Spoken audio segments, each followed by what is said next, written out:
Imagine, you're starting from whatever starting point you are, and you have a goal of where you want to be, right? What are the steps that we need to take to get you from where you are to where you want to be? That's what financial planning does.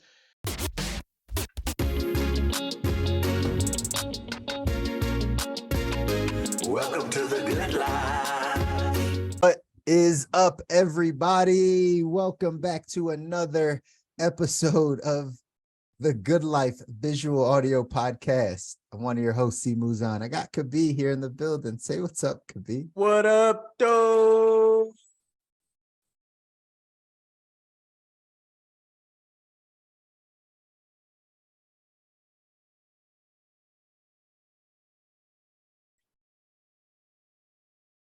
See, it's going to be a good show. Can already tell.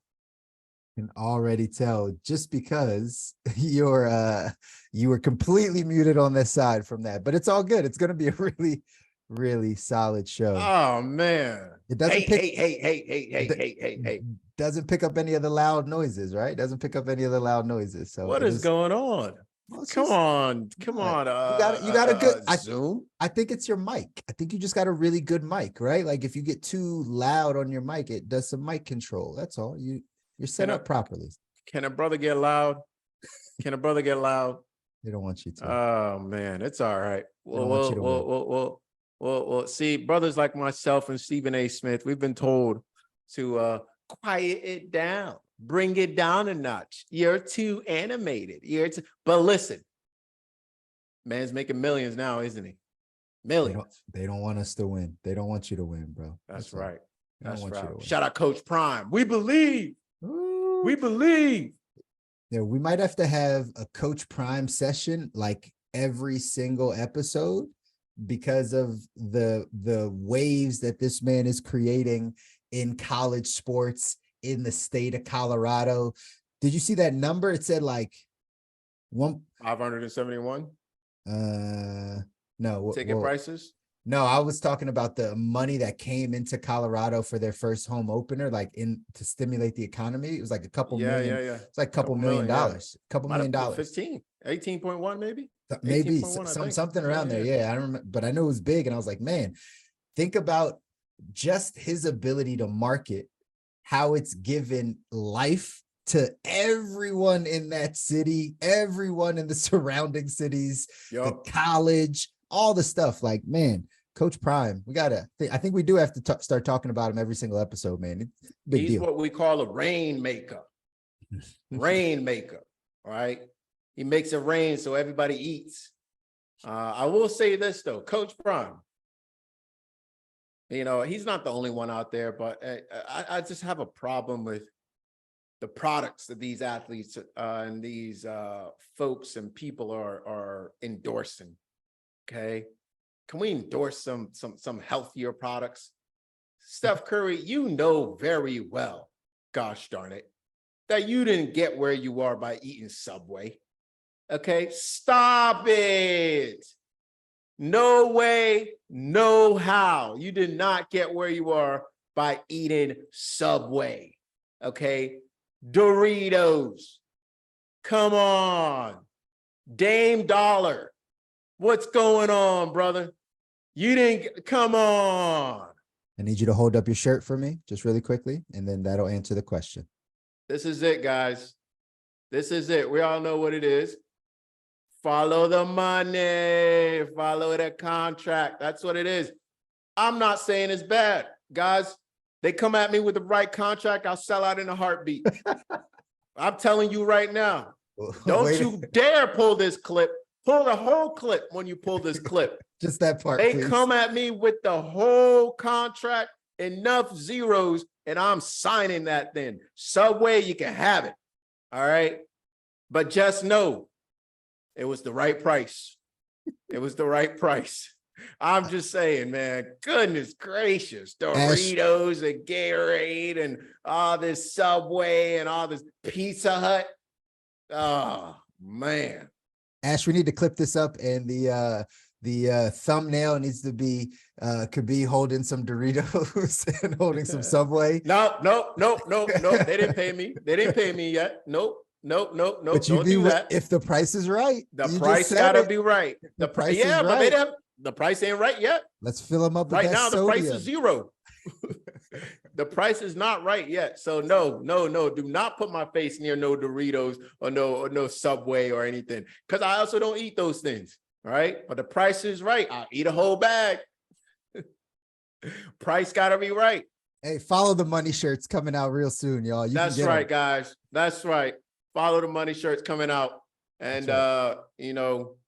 hey, that's the way the world works, man. We're gonna make it happen. We just want you to know that's how the world works. Don't be fooled.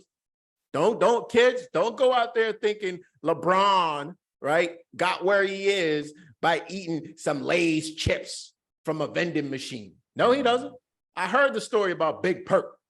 Big Perk was telling on ESPN. He said when we were kids playing AAU, all the kids, and let me do my Big Perk, all the kids would go out and have McDonald's, right? And LeBron will be in the corner there, he'll have him some fruit. Yeah. You see the difference. Mr. Longevity, 20 years and counting. What was he eating? Some fruit. Now, see, that's one I'll do. The price has still got to be right for some fruit, but I'll definitely change the price a little bit. Some fruit. Any fruit company, hit me up, especially watermelon. Okay?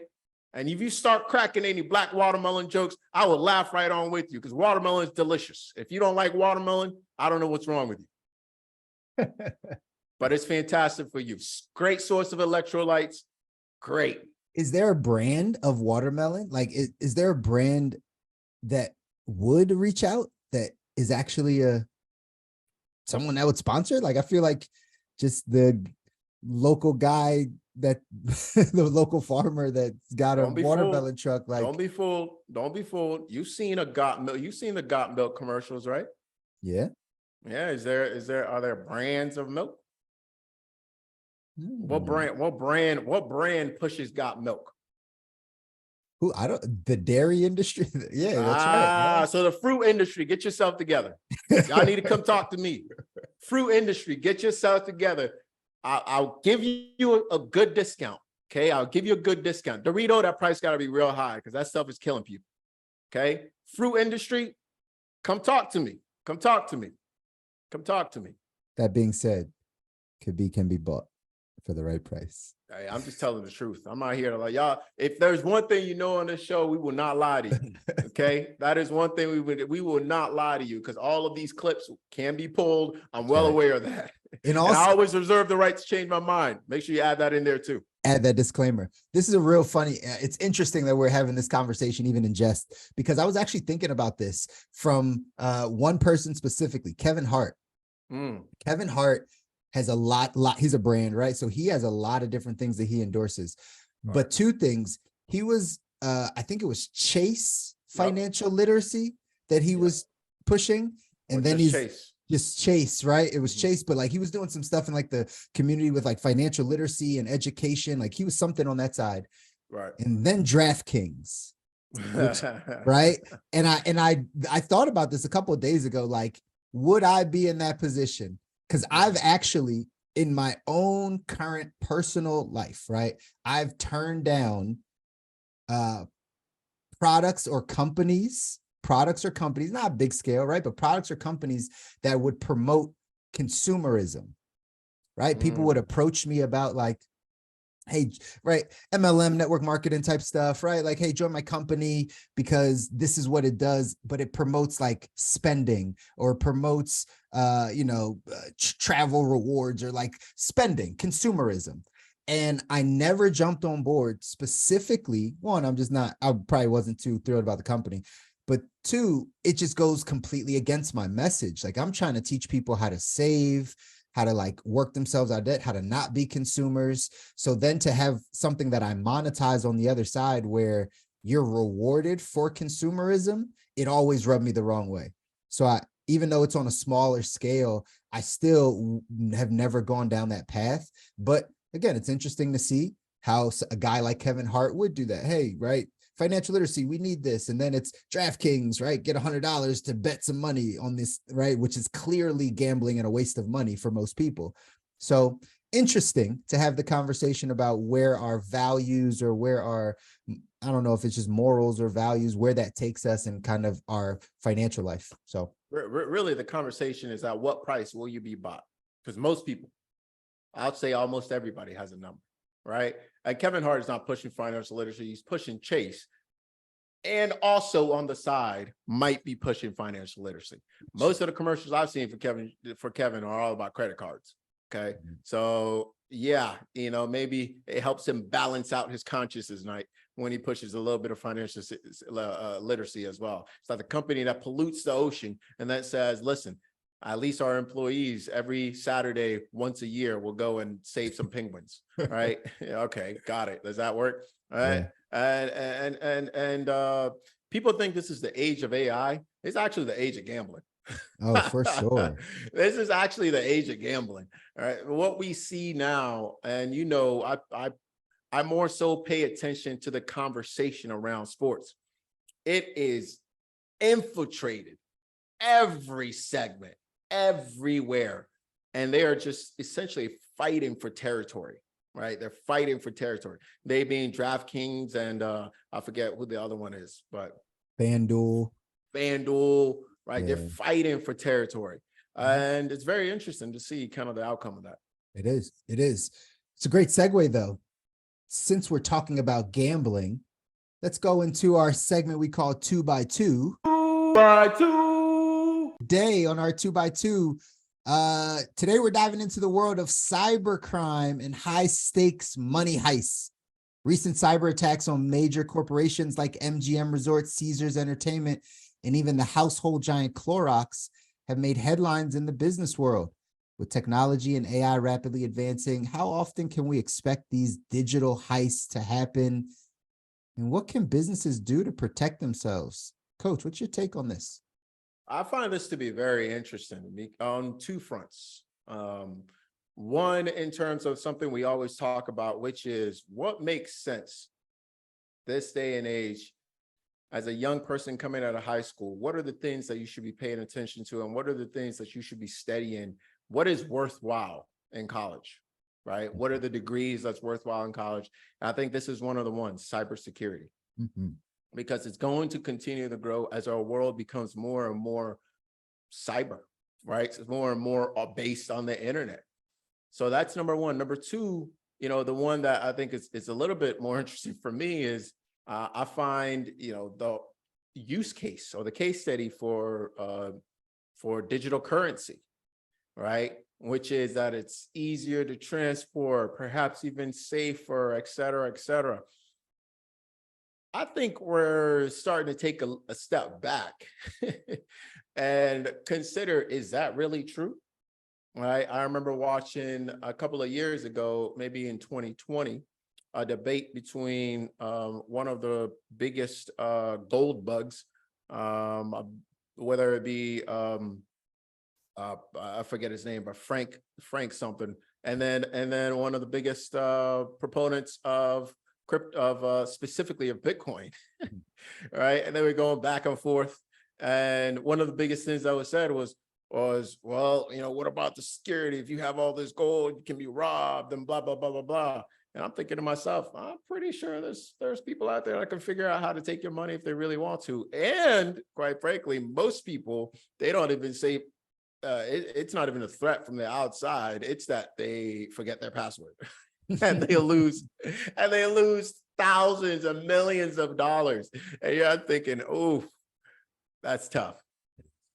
Well, that's a great take on it, because we are moving more into this digital realm. And I agree with you 1,000%. Cybersecurity is going to be one of those college degrees or one of those professions that you get in now, you're really going to have some legs to be able to move forward in the industry, because it's going to keep getting bigger. Shout out to my guy Farad for getting his degree in cybersecurity. Hit me up. Let's Farad. go. Yeah, man. It's a big deal. But more specifically to these recent money heists, this was really interesting to me that two casinos, right? MGM and Caesars, both get held up at ransom for money, for right, all of the information, the data. They had people's social security numbers, they had people's bank account informations, all types of stuff. And Caesars and MGM both paid the ransom, right? That's the funny part of this. Like, it happened, and now whomever, or the group of people that pulled this off, very Ocean's 11 type, Ocean 12 type stuff, the group of people that pulled this off just got 15-20 million dollars richer just by holding up these casinos, right?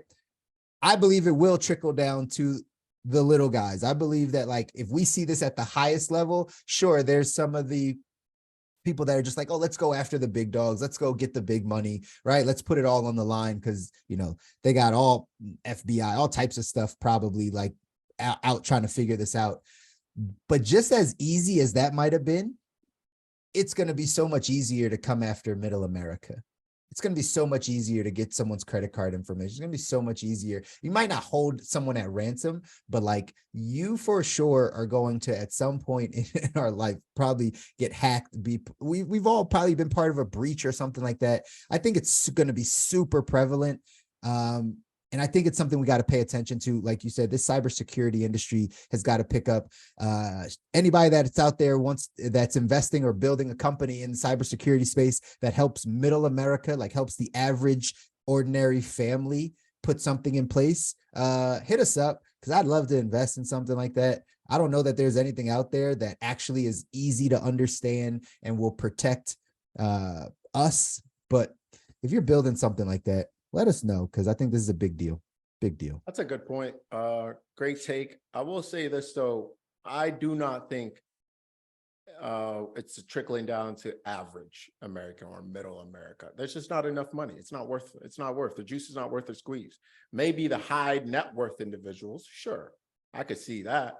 But if I'm, in the mind of somebody trying to pull something like this off, it's a lot of work. It takes just as much work to pull something like this off. And really you're taking similar, levels of risk, right? When you look at the legal book, like, they're not going to throw an extra 20 years just because you got more. No, it's going to be very similar. So I'm going towards the 20 million, big one-time thing than I am going towards middle America, who, as we know, judging by the numbers that I sent that I'm seeing recently, middle America is suffering.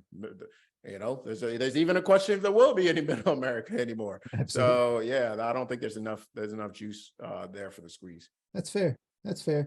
But I guess we got to see how this plays out. Hopefully, right, it doesn't play out to the detriment of people, but definitely something for us to pay attention to. So, hey, on to the show. We got a special guest for y'all today. We're lining up the guests. We told y'all this couple weeks back, couple months ago, like, hey, we're gonna bring some guests on here that are really gonna be able to give you some value, that's gonna answer some of your questions for all of you corporate athletes, all of you busy professionals, people that are out there that are just kind of in life, making things happen, striving to design your ideal life. We got to get you some more information. You've been hearing from Kabi and I for 130 episodes ish, right? So you need to hear from some other people, and we get a chance to ask some of these people some questions that we know will bring you some value. So we're going to bring him up today. Today we have Mr. Sid Misra on the call on our show. He is a CFP, certified financial planner. I'm going to let him introduce himself. I'm going to let Sid introduce himself, but Sid, thank you so much for joining us here on The Good Life, man. We appreciate it. I appreciate being here. Thanks for having me. Like you said, Chris, certified financial planner professional. I'm based out of New Jersey, but I work with clients all over the country. Actually work with my dad, who's been an advisor for a little over 30 years now. So trying to learn the business and also prepare myself for that next step, right? Hopefully being able to take over his book of business and keep handling his clients as well. That's awesome. That's awesome. I'm gonna throw out the first question, even though I know Kabi has most of the questions because he always comes from the like layperson side of like just break down Just say it. exactly Just say it. what. Just say it. I'm a man of the people. I'm I here for love the. it. I'm here for the people. All right. I'm with you. Go ahead. But I'm going to start with this first question. It might not be where Yeah. Kabir was going, but I'm just curious because of what you just said. Did you always know you were going to be in the financial industry? If dad was in the industry, that was just kind of a given for you that you're like, all right, well, if dad's, an advisor, I'm probably going to jump in the industry. It's interesting you bring that up. I mean, I always knew what he did. I always understood, I was lucky enough to understand the importance of, working with your money, making sure it's working for you. I didn't really consider it too much until my 20s when I was working in finance. I actually worked for, at the time they were called AXA, now it's Equitable, the insurance company, and I did annuity sales for them. I was an internal wholesaler sitting on a sales desk, and just talking to advisors and trying to, have them use AXA's product and just having those conversations, I was like, well, I think I can do this job, right? Like I know my dad does it. I was talking to advisors. They knew what they were talking about, but a lot of them didn't. And I Just also say it. think They sounded like idiots. That's all. Just, they just say a it. lot, some of them, yeah. Yeah. Sid is too much of a professional for that. He'll leave that up to us. But I think a big issue I saw in that was the transactional nature of it, right? I was working in the particular area of certain advisors. There was no real financial plans. It was pushing product and stuff. And, for me, seeing that, like, people having their money put into something that's probably not the best for them. I've always wanted to help people, try to educate people. So I just thought that, what, I like finance. I get to help people. Why not ask my dad about it? Start, really considering this as a profession. And I'm glad I did because I've been working with him since 2017. And I'm really happy I made that move over. That's awesome.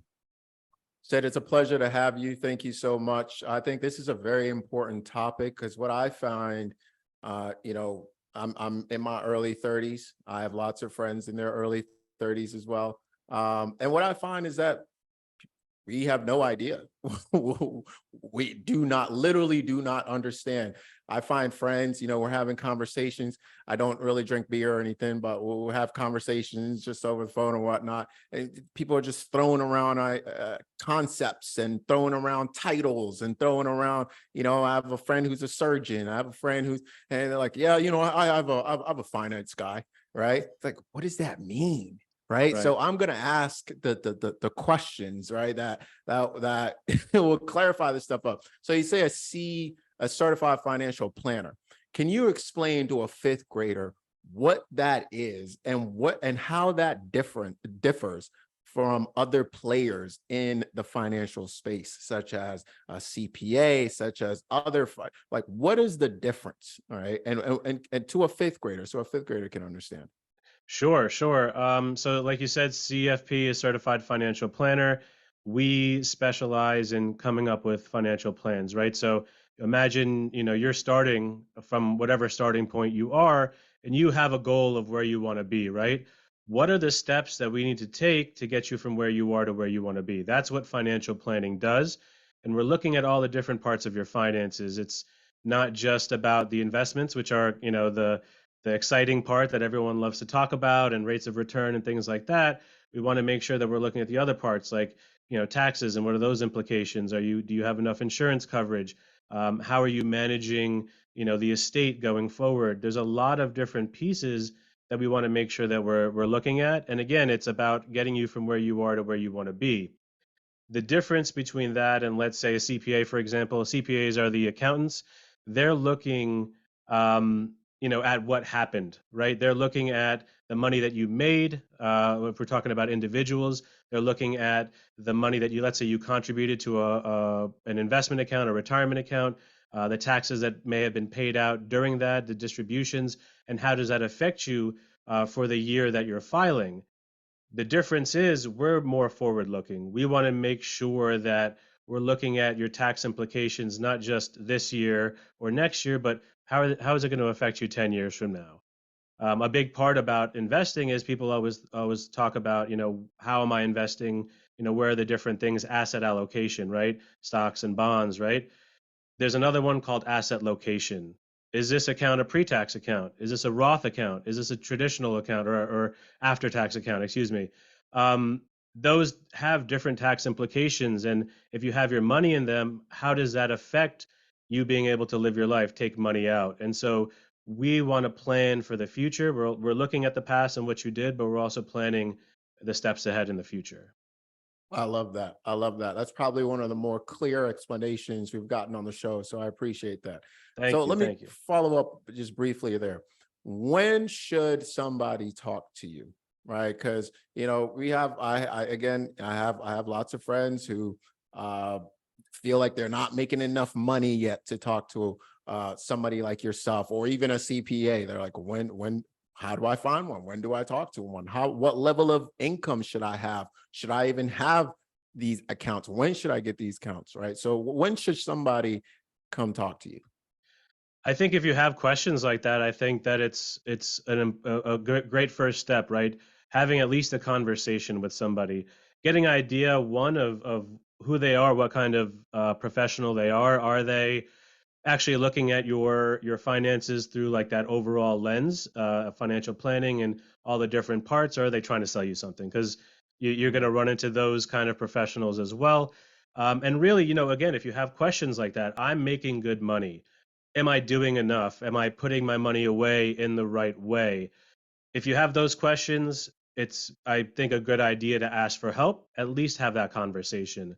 I think what's great about the industry right now, and I'll bring it back a little bit, is you know what my dad has been working with, and kind of how the industry has always been is an assets under management type thing, where you go to an advisor and you have X amount of dollars that you invest, and they charge a fee on that, and then they become your advisor. They advise you on all the different parts of your finances.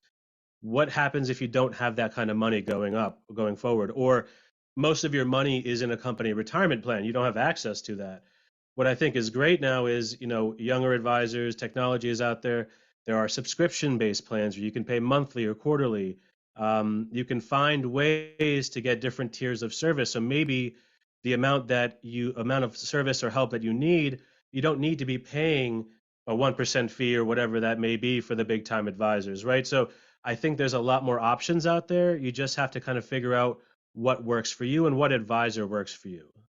Mm, That's really wow. good. Chris, if I could follow up real quick Go, man. because You this got it. this is this I is know. really good. This is the question I was asking. You started to kind of go into it a little bit. And how does a financial planner get paid? Sure. It's an important question. So again, going back to it, the original way was assets under management, where you would give an advisor X amount of dollars. Maybe you'd roll over an old company retirement plan into an IRA that they manage, and they charge, let's say, 1% for it, and then there's a fee for the investments that they charge. And that fee that you're paying, the 1%, for example, is the fee for that advisor. So, they're your advisor. You can call them up and say, hey, I have this situation, my benefits at work change. Can you take a look? Give me some advice on that. Or so and so passed away, I'm inheriting some money. You call them up anytime or you email them anytime. Obviously, that's very prohibitive in terms of how much you can give them and the people that give access to it. So that is one way. The other way is there are fee-based advisors where they'll charge based on a fee. They may charge you hourly.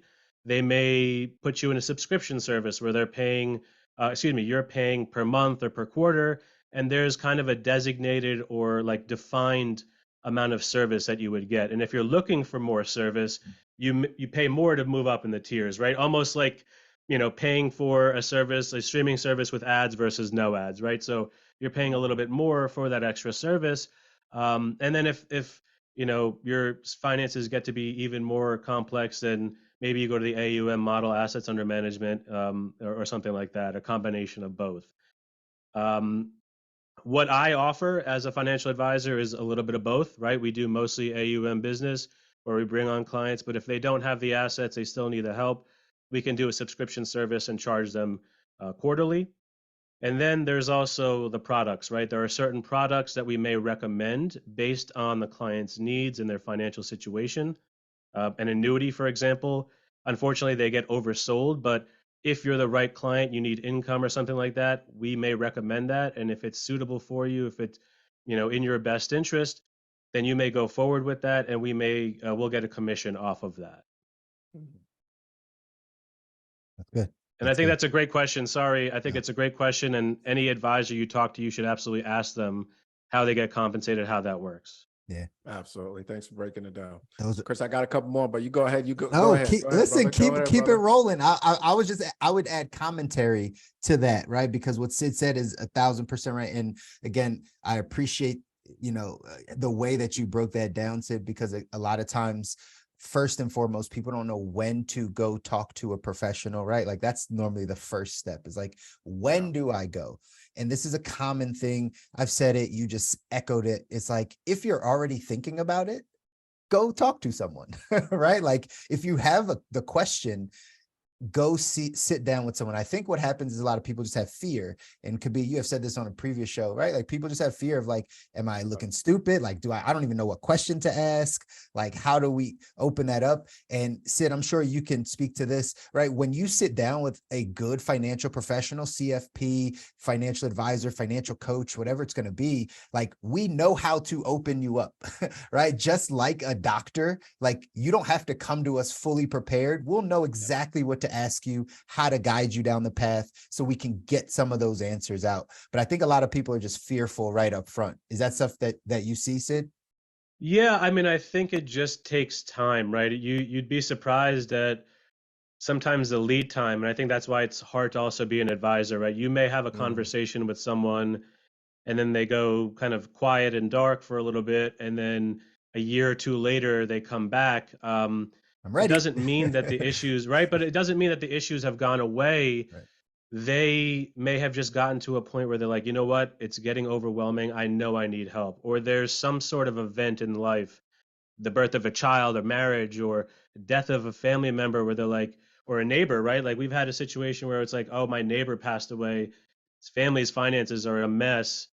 I need help. And this is someone that I had talked to like 2 years ago that has come back. I think part of that is that. And I also think it's just, yeah, getting ready, right? Like it's not easy to show somebody your finances and your financial situation.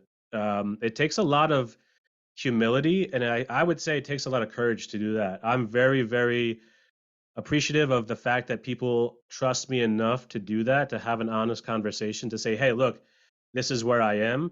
And I always understand that I want to make sure I come from a place of like respect and empathy, right? You are where you are, regardless of what happened. Let's talk about it. Let's acknowledge that stuff, but let's also have a plan moving forward and know that like where you are is not where you have to be and where you end up. That's good. That's good. That's huge. That's huge. And you started going into kind of my next question here a bit, speaking to, let's say, a young person or somebody that's maybe thinking about a career switch, right? What is the process of becoming or getting to where you are, right? And what are some of the obstacles that people run into, and how does one become successful in this position? Yeah, I mean the process is, my process is a little different. Obviously, I have the family connection. A lot of people will go to, kind of like the banks or wirehouses and start off that way. And a lot of what you're doing is cold calling or pushing product. It's under the guise of financial planning. But after some time, either you bring in enough revenue to stay on, or you don't, and you kind of, unfortunately, like run out of runway, and are not able to continue. So I think that's really kind of highlights the big challenge is there's a lot of costs to be in this business. I have a lot of overhead costs in terms of compliance, in terms of regulations, licensing, making sure I do things appropriately and following the law systems and stuff like that, and so you already kind of start in the hole. It's very difficult to build a business. It's very difficult to bring on clients if you don't have experience because they want to work with someone who has experience. But how do you get experience? It's always like the chicken and egg kind of thing with, I guess, any like real industry or kind of profession, right? Um, so what I see a lot of advisors do is try to work for, let's say, a group. some older advisors that may have a need for bringing on somebody younger to help manage a book of business, help manage the client's kids and grandkids, right? Because those assets will pass on eventually, and you want to make sure that they are retained. So it's really just kind of getting started in the business is always very tough, and I think it's just a really high barrier to entry that I'm trying to, work with my broker dealer, LPL Financial, on figuring out ways to kind of lower that barrier. And then also, with the three of us, right, three people of color, how do we make it more equitable for those people? How do we represent some more communities? Serve the communities that are underserved as well. Yeah, yeah. Sid, I really appreciate you breaking that down because I find this so, give you a little background as to why I would ask that question. So, I had a strong interest in real estate, right? And I had absolutely no idea how Hmm. to get in. I thought I had to go get my license and be a real estate agent. So I did that and I realized that is definitely not where I wanted to be. And then I went to a commercial firm and I realized it was one of these, you called it a what house? Uh, A Wirehouse. wirehouse, or oh, yeah. a wire house. And I realized that this thing was just, and maybe improper term, but it was kind of a sweat house. It was Mm, just like, 100 cold calls a day. Like you're lucky if you get a deal. It's basically very little skill. I guess you do develop a skill, but not really involved.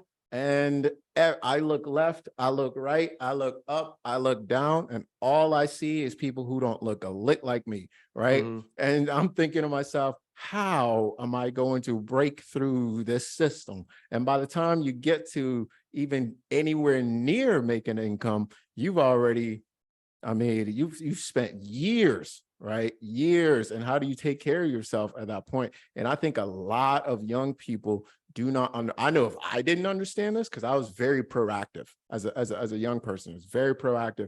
And if I didn't understand this, how does anybody figure this out? Right. The only people that I saw that were successful were ones who, for some reason, were able to stay in that position, whether they had a spouse to support them or they had a family member who knew kind of the ropes or how to move them through, or whether they had some sort of leg up, right, to go through the system. And so it sounds like what you're saying is this is, it's very similar in that way. So what advice would you give to somebody who's listening and say, oh man, I love to do what Sid does, I love to help people with their money, like and even understanding, like, helping people with their money, like what does that mean?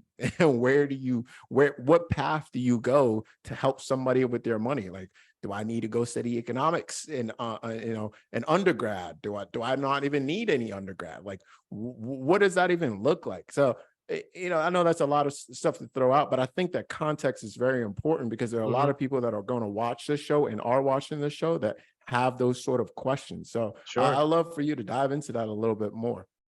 Yeah, I mean, I think, the industry, I may not agree with this, but I think, one of the things that they do require is like a bachelor's degree, being an undergrad. I know that automatically kind of gets rid of a lot of people, but that is kind of an unfortunate part of it. I believe the CFP also requires it as well. Does a college degree translate into you being a good advisor? Does even having a CFP do that? No. I think that you can still do a good job and help people without that. But if you wanted to go down the route of being an advisor and you have a college degree and all that, I would find a local office. Hopefully, they're a little bit younger, and just ask if I can. What positions are available there?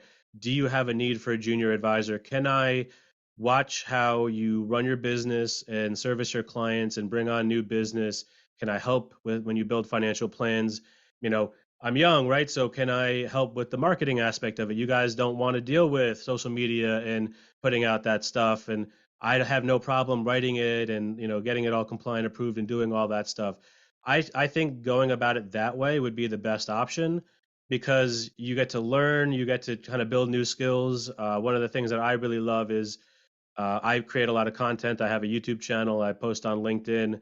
I get to talk about this stuff, and I really love educating people. And so that's the fun stuff for me. If you can find the fun stuff in the monotony of like the daily grind, it makes it a little bit easier. And I think that's just a great way to kind of, keep it fresh and just stay motivated as well. Yeah, That's awesome.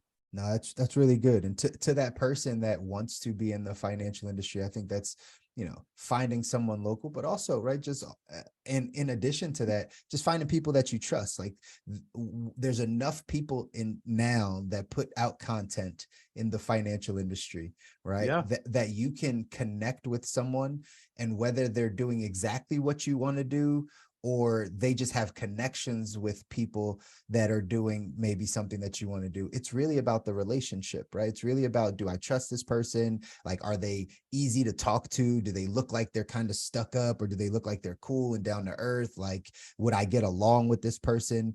And they're in the financial industry. So maybe I should reach out. Maybe I should DM them. Maybe I should find their website and submit something. I think it's become easier for this generation to have a model of someone or something to say, okay, I think that's something I want to do, and then just reach out. Most people need the courage, especially young people. You just need the courage to be like, all right, I think that's something I want to do.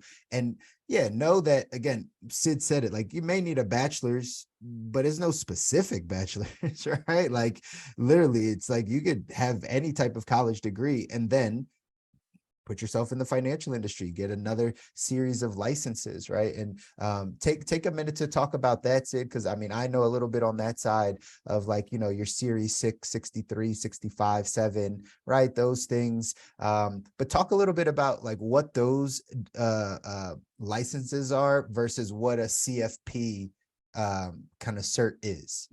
Sure, sure. So those licenses you mentioned, like the series 65, 66, 7, those are securities licenses. It's done through a regulatory body called FINRA, you probably have heard of. And they allow you to do business, to, work with, let's say, mutual funds or insurance policies, to sell annuities, to do those things, to charge a fee as an advisor, an advisory fee, right? So that is the regulatory body. You pass an exam. You keep up with your continuing education, your CE. There's all, a background check and all that, and that allows you to actually do the business. A CFP designation is just that. It's just a designation. There's no real like benefit, like in terms of the business that you're allowed to do. It is just a designation that shows that you've gone through the CFP coursework, you adhere to their standards, you understand the financial planning process, and you've done the test and done all the work to put you in a position to call yourself a CFP and to actually go do financial planning. That's it. That's good. And again, people, I think, just need to understand that like, getting into the financial industry can come from many different ways. Yeah. But that advisor side, that, the series, or what we call the securities licenses, highly regulated.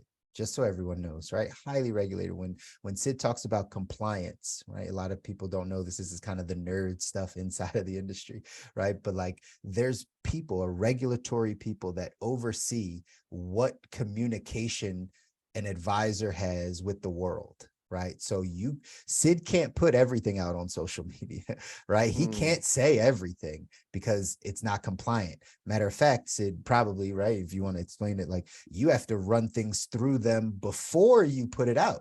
You're not just at liberty to do that, right?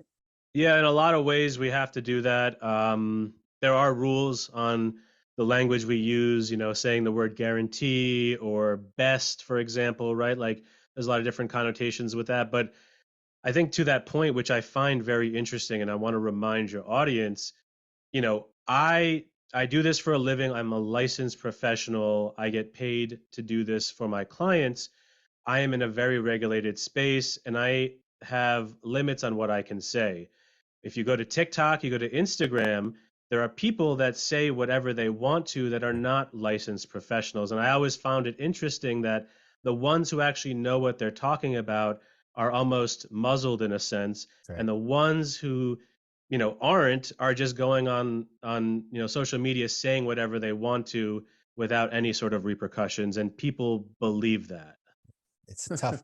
That's really interesting. It's That's tough. really interesting. So a point of clarification here. So a financial advisor and a financial planner are not necessarily the same thing. You know, sometimes the words can be interchanged. Financial advisor gets thrown out a lot and a lot more, especially with people that are just selling a product. You know, a lot of just, let's say, people in the insurance industry, they only have a license to sell a certain product. They may call themselves advisors, even though they're not really advisors. Planning, I would say, is a little bit of a step up where you're really talking about the planning process, and that's how you approach everything. But in the sense of the industry, a lot of it is just interchangeable. Mm, okay. Really interesting piece here. I had a client who I'm not sure if she was an advisor, a planner, etc. I have no idea. But what she was telling me was, it's like, she's like, "Oh, you're pretty young. Like you should look at get into this." I'm like, what do you mean? That's a totally different, like, that's like a different track altogether. She's like, "Yeah, yeah, but you're young, you'll figure it out." Like, I had her point was that a lot of her colleagues, a lot of her peers are getting older, and Yep. there aren't a lot of younger people getting into the industry. So if you can find somebody that you can work under who has a great book of business and you're trained, like, you will be in a great position. That's exactly it, and that's why I'm very excited about being an advisor. I think this is a very interesting time for young advisors and people who want to get in the industry because of exactly what you said. Could be they're much older. My dad is going to be 69 this year. You know, how much longer does he want to be doing this? There, most of the advisors are a lot older. They're skewing a lot older. Right. There's a lot of space for younger people. There's a lot of space for people of color. There's a lot of space for women, and you know, all different kinds of people to move into there, take that business and continue on. I think it's a very, interesting time. There's a lot of opportunity. Mm. Absolutely. I agree. When I got into the industry, that's one of the things that pulled me in. They were saying like some crazy stat. This was 10 years ago. They said like 60% of advisors are over the age of 55. And it's like, Yep. what? Like, that's wild. Like, so for sure, there's going to be this huge gap, right? And there's no one coming in because no one either has access, understands how to do it, right? So there's this whole gap. And I'm like, oh, well, this is going to be interesting. And then we know this, right? This great wealth transfer that's about to Right. happen, right? Yep. All of the boomers and above are now passing, they're going to pass away and they're going to pass down all of Exactly. this wealth. And so who's in the middle of that, right? Like it's the advisors, it's the planners, it's the coaches, it's the people in the financial space that can then make sure that people put that money in the best places for themselves. So huge opportunity in the side. That's For sure. fantastic. Well, I wish somebody had told me that 10 years ago. But the question I have, kind of a little bit of a follow-up, is, say somebody 30, they have a pretty good job. They're kind of like now just settling into the flow of the job where they can do the job with their eyes closed. But so things are kind of good now, right? And now they're starting to think about this stuff. What we always say on the show here is, you want to build your board of advisors, right? You want to build your personal board of advisors, and literally, you're an advisor, right? So, but I'm thinking of order of operations here. I think on the health side, order of operations, wealth side, order of operations. Let's say somebody, they have a good job, good income, but they don't have anything. They still using TurboTax, right? They don't have anything going on. Who should be the first person on the board of advisors on the health side? Should it be somebody like yourself? Should it be a CPA? Should it be somebody else that we haven't mentioned? Yeah, I think that's a really great question. I've never gotten that before. I would say I'm going to say advisor because I think that they're going to look at all of your finances overall. A CPA is probably following closely, but I also do think that a lot of people can do their taxes, right? If this is a situation where, you're starting from scratch, your finances are fairly simple, it's not the hardest thing to go on TurboTax and do it yourself. It'll take you some time, but the more you do it, the more you'll be able to figure it out. I do think though that an advisor would be great because you're earning good money, you're 30, you're young, your biggest asset is time. So how are you putting yourself in the best possible position to succeed? Like, what are your goals? Are we prioritizing, different things? And then how are we deploying your assets and resources in the best possible way to get you there? That to Absolutely. me is like the main thing. If you're 30 or you're young and you're starting out, like you need to be thinking about those questions. What's available to you? What can I be doing with my money to make it grow over the long term? Got That's it. so that's good. And I think, to that point, just talk to someone, right? We've Yeah. talked about this on the show. Like, if just talk to someone, because if you're trying to figure it all out by yourself, over time, it doesn't work, right? It just doesn't work. Think of the same thing on the health side, right? Like, if you just never chose to get health information, or right, go to a doctor or see a health coach, or right, sit down with anyone, even though you have questions about what to eat or what movements, if you have questions, just go seek it out. And then all of our businesses are built on trust, right? They're built on trust relationships. Do I like the person? Do they communicate well with me? Do I trust them? Does what they say make sense? Do they have my best interest? And then if so, then they're going to be the person that I now go to, right? And I think that's, we don't see it as much because people have so much information, and there's so much information, even misinformation out there, that they don't know who to trust and who to really talk to. And they always are gathering new data. Uh, but again, to your point, could be right. Again, just having that personal board of advisors, personal, like, hey, I saw this information, let me bring it back to Sid, right? I saw this information, let me bring it back to Kabi. And then just having that input, I think people have to be open to just doing that. I'll say this, and I definitely agree, Chris. I think you should talk to somebody, right? But I think there's also that portion of the audience where just talk to somebody isn't good enough. I think it's, for example, I look on the health side, right? Just talk to somebody isn't good enough, in my opinion. But I live on that side, right? If you want to figure out what to eat, talking to an oncologist doesn't make any sense. Right? Don't do that.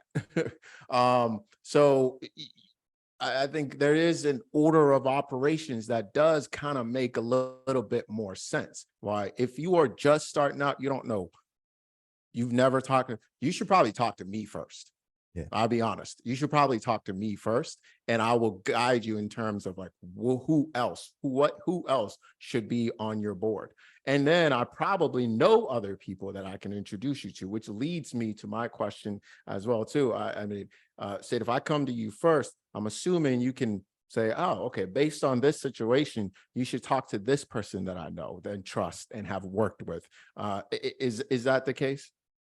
Yeah, I mean, absolutely. We try to have, CPAs that we refer clients out to, or estate planning attorneys, or just attorneys in general, right? There's different parts of that stuff that we would not feel comfortable giving advice on, and we would always just say, hey, talk to those professionals there because they know more than us. So we definitely have them in our roster, and we give them to clients when they ask. Yeah, because I think a huge part of this, guys, is trust. Yeah. Right? Yeah. For me, at least, a huge part of this is trust because, like you said, there's a lot of noise out there. There's a Mhm. lot of people who position themselves as something they're not. All right, and they can. Quite honestly, I've seen situations where you can be led in a direction where it might do a little bit more harm than good. All right, so it's good to know. That's why we bring good people on the show to introduce people to and say, hey, this is an individual that you can trust, right? Because that's usually that's like the biggest thing, and it's much bigger than just, oh, they have this title that they gave themselves, right? Yeah. Lord of Finance, right? No, And for they real. go from there. So For real. yeah. Hey, real quick, we got two questions in from Aaron on Facebook. I'm looking at it. First, he said, great question, coach. He said, first, how much money is needed, Sid, to start these conversations? Is there like a threshold, or like how much money do you need to start having a conversation with you or CFP? That's a great question. I'll speak from myself. I usually do intro calls, 30 minutes, and they're complimentary. They're nothing, right? I have no problem doing a 30-minute call with someone, understanding kind of where they are, what they're looking for, seeing if I'm the advisor for them, seeing if maybe there's somebody else I know that could better help them. And really just seeing like, hey, do you need help, or are you kind of on the right track and you're just asking some questions, but you can basically figure this out. So I have no problem doing that. And then from there, depending on what they have or how much they can afford with, let's say, the monthly cost, it's either the assets under management compensation model or the subscription based service. That's good. That's But good. the first call is always complimentary, just to see, have a conversation and hopefully lead people in the right direction. See how you can help. That's good. Yeah. Aaron's second question was, you said, if you're 30 and have a good job and those things, he asked, how does this differ if you're 42, right? Instead of 30. It's a good question. So It that's a good is. question. The one variable, which is the most important variable that's changed, is time, right? If I am starting at 30, I don't have to put as much away every month or every year because I have time to let compound interest do its thing. If I'm starting at 42 or I'm starting at 50 and I want to retire at 65, for example, I've reduced the amount of time I have, and that means I have to put away more money or I have to generate more returns. And so that definitely changes everything. When we're talking about really setting yourself up, take advantage of the time you have, because that's literally the one asset you never get back.